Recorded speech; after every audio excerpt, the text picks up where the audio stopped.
Assalamualaikum warahmatullahi wabarakatuh. Selamat berjumpa kembali. Kembali kita membahas saham-saham yang ada di Bursa Efek Indonesia. Kali ini laporan keuangan triwulan 2 2024 ya. Kita akan membahasnya dari sudut fundamental ya, terutama melihatnya dari segi value, dividen, free cash flow, ketahanan dan kepengendalian ya. Kemudian juga analisa ini adalah bahan pertimbangan tambahan, bukan untuk perintah aksi beli atau jual, karena setiap emiten untuk mempunyai pemikiran masing-masing. Dan pembahasan saya ini lebih bersifat kepada edukasi, sehingga pembahasan ini tidak bertujuan untuk melebih-lebihkan ataupun menjelek-jelekkan sebuah emiten, tetapi memang berdasarkan data yang kita dapatkan dari sumber-sumber dari Bursa Efek Indonesia dan juga sekuritas-sekuritas yang ada ya. Baik, yang kita bahas kali ini adalah CNMA dan MIDI ya. Untuk CNMA, Nusantara Sejahtera Raya Tbk, atau singkat ya, kode emiten mereka CNMA ya. Ini bahwa perusahaan ini bergerak di bidang bioskop dan restoran. Kalau tidak salah ini namanya adalah 21 ya, XX1. Jadi bioskop 21 kalau tidak salah ya. Baik, saya baru mendapatkan data di triwulan 2 ya. Keuntungannya ini Rp10, 10,51. Nilai bukunya 53, berarti perusahaannya ini untung hampir 20% ya, 19%. Berarti ini termasuk keuntungan yang besar ya. Perusahaan ini untung besar. Harga sekarang di 220. Dengan harga 220 ya, bahwa perusahaan ini kalau dibandingkan nilai bukunya sudah 3 kali lebih mahal. Kemudian juga maksimal beli di 105, berarti harga sekarang juga 1 kali atau 100% lebih mahal. Berarti dapat kita ambil asumsi bahwa 220 ini harganya yang tinggi ini ya, valuasi yang mahal ini, karena memang perusahaannya untung ya. Jadi investor melihat karena perusahaannya untung, jadi mereka menghargainya tinggi. Yang kedua, kita lihat dari segi dividen. Yang saya baca bahwa perusahaan ini membagikan dividen semuanya ya, berarti semua keuntungan dibagikan ya. Dengan demikian berarti untuk dengan keseluruhan pun ternyata dividen yieldnya masih kurang dari 5 ya. Kalau kita setarakan dengan 30, tentu saja ini hanya 1,4% ya. Berarti valuasinya mahal, bukan perusahaannya jelek, tapi perusahaannya memang bagus, tetapi dengan harga yang tinggi tadi berpengaruh pada dividen, sehingga dividennya terlihat kecil, pada perusahaannya sebenarnya untungnya besar ya. Yang kedua, dari segi dana yang tersedia untuk berusaha berikutnya ini sangat besar, 20%. Hutangnya ini aman semua ya. Berarti untuk ketahanan oke. Hanya bahwa untuk sahamnya ini di Bursa Efek ini semuanya ini ada di Bursa Efek Indonesia ya. Pengendali juga meletakkan seluruh sahamnya di Bursa Efek. Jadi suatu waktu mereka bisa saja melego saham mereka. Jadi ini sebaiknya untuk tiap triwulan ini kita mengecek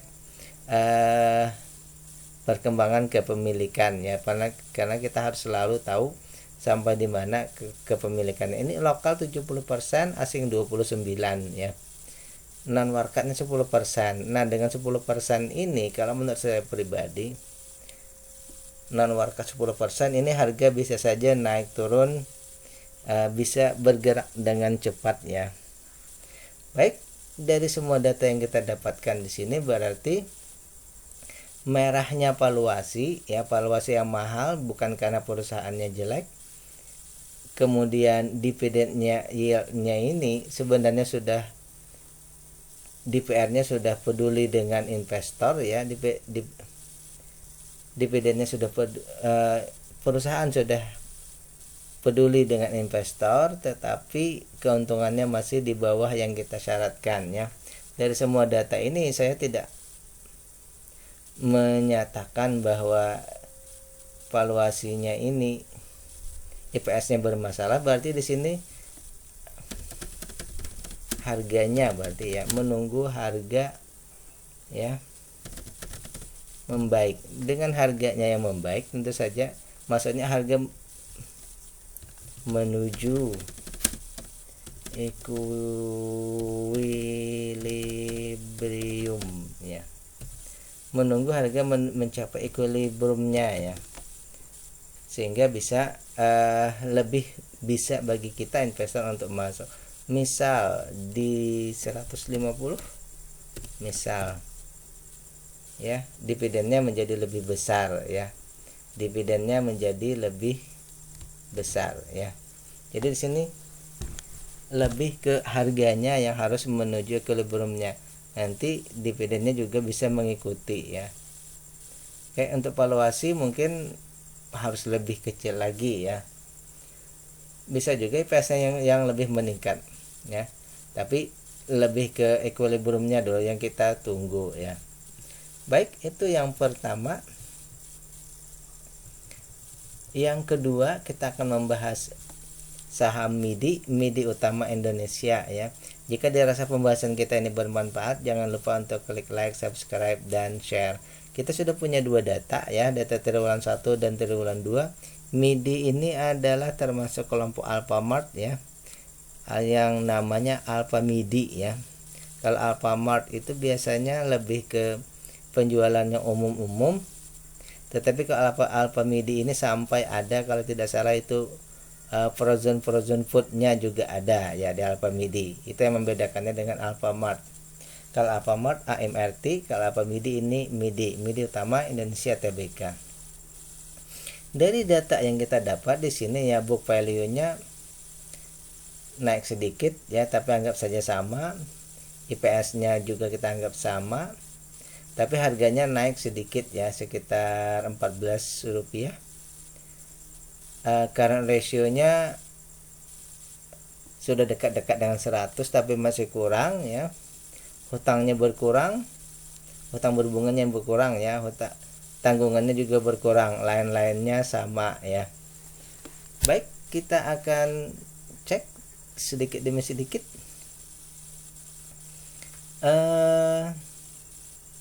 Yang pertama dari segi harga ya.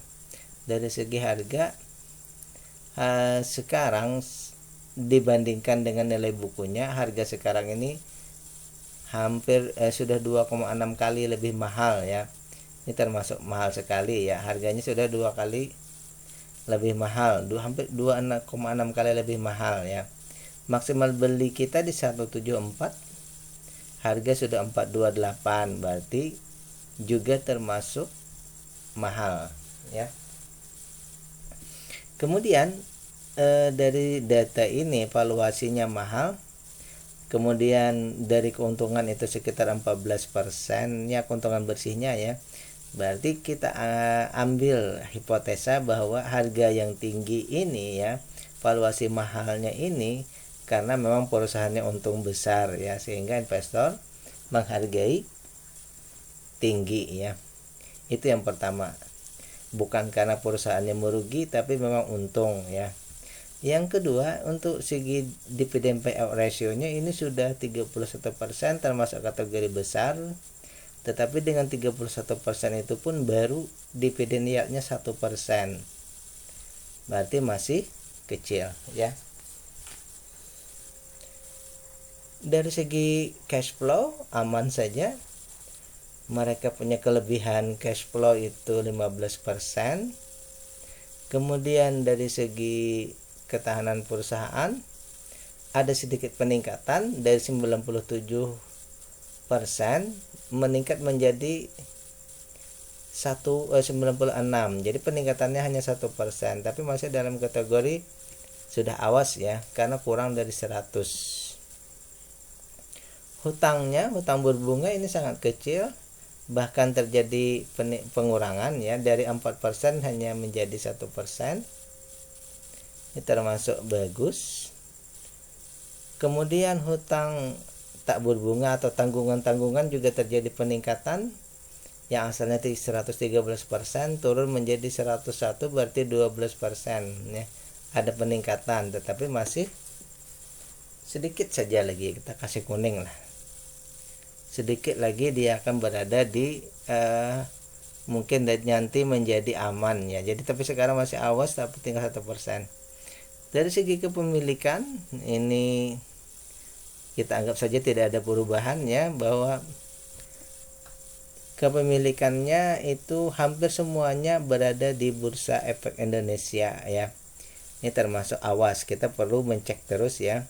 Dan kepemilikan non-warkat 20%, ini sudah kategori bagus dan sedang, berarti harganya tidak bisa terlalu cepat dinaik turunkan ya. Karena kepemilikan masyarakat retail itu sudah sekitar 20. Dari data yang kita dapat, yang pertama perusahaan ini bahwa tidak terjadi perkembangan yang signifikan ya dalam hasil mereka ya. IPS-nya tetap, harganya tetap ya. Sedikit ada peningkatan, ada tapi sangat sedikit ya. Demikian. Jadi di sini kita akan mengambil hipotesa ya. Hipotesa kita bahwa karena dari segi keuntungan ini oke, berarti harganya yang sudah tinggi ya. Jadi harganya yang tinggi di sini seperti pembahasan kita yang sebelumnya, saham sebelumnya, hutangnya di sini memang di current ratio dan hutang tak berbunganya ya. Jadi di sini berarti kita yang pertama harga dan ketahanannya. Jadi dua hal yang menjadi concern kita di sini, bahwa yang pertama dari segi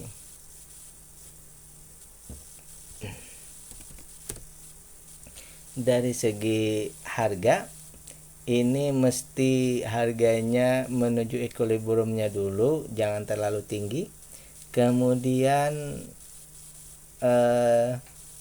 ketahanannya tadi ya perlu ditingkatkan supaya semuanya menjadi lebih baik. Sekarang pertanyaannya, mungkin ada yang bertanya juga, kalau begitu kapan masuk sahamnya? Semua pembahasannya banyak yang tidak bisa masuk. Nah, jadi kalau seperti itu ya, tentu saja karena sahamnya ini ada 900-an ya, tentu saja kita harus mencari betul-betul saham yang bisa masuk kriteria kita. Ibarat pemain baseball itu kan, dari semua lemparan itu tidak semuanya harus kita pukul ya. Kita hanya memukul yang betul-betul kita anggap bisa memberikan power yang maksimal ya, ataupun paling tidak kita bisa memukulnya. Jadi seperti itu. Oleh karena itu mungkin kita mesti bersabar, satu persatu kita bongkar sedikit demi sedikit, sehingga kita bisa mendapatkan saham yang sesuai kriteria ya. Nah, kalau misalnya kalau begitu saham-saham yang bagus sudah terbang-terbang terus, ya mesti bersabar ya. Karena tidak selamanya saham itu bisa terus naik, karena ada saja saat-saatnya dia turun. Untuk saham-saham yang terbaik seperti itu tentu saja akan bisa didapatkan pada saat market crash biasanya ya. Tapi tentu saja dari semua itu ada saja masih nanti tersisa beberapa saham yang memang memenuhi kriteria, dan itu perlu kita bersabar meneliti setiap saham yang ada 900 itu. Mudah-mudahan kita akan menemukannya. Demikian pembahasan kita untuk saham CNMA dan MIDI. Billahi taufiq wal hidayah. Assalamualaikum warahmatullahi wabarakatuh.